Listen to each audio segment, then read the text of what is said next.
Question, answer that. What do you make say about Chris that? Bishop. Oh, thank you very much, Mr Speaker. Now, look, I quite like the member that just reviewed his seat, Mr Clark, because generally he's a sensible and pragmatic contributor to the Select Committee, the Finance and Expenditure Committee, well chaired by my colleague David Bennett.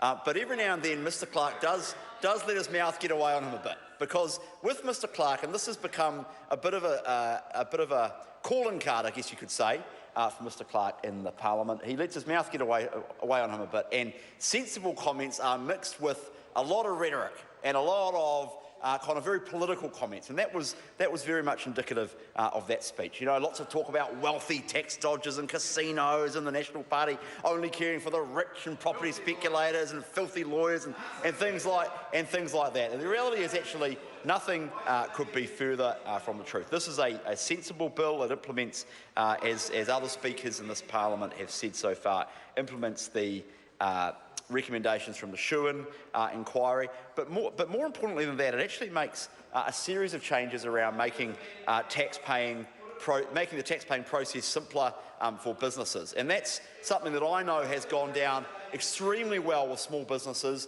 around the country, our very important SME sector. I know it's gone down, sir, very well with the SME sector in the Hutt Valley. I know Alistair Scott was saying to me earlier today that it's gone down very well in his very large electorate of the Wairarapa. In the Hanua electorate, Andrew Bailey saying to me it's very important, and I completely agree with him, because it will do a series of things, and it's tied into, sir, the business transformation program. But, for example, introducing another option for calculating provisional tax, the accounting income method, to allow people to pay provisional tax as they earn their income.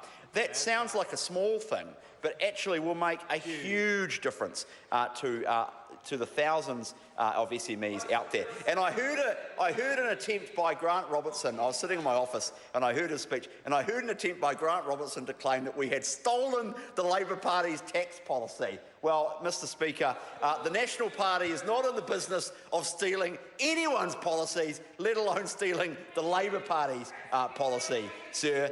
So I find that remark from Mr Robertson quite laughable. The reality is this is a very good bill, sir, and I commend it to the House.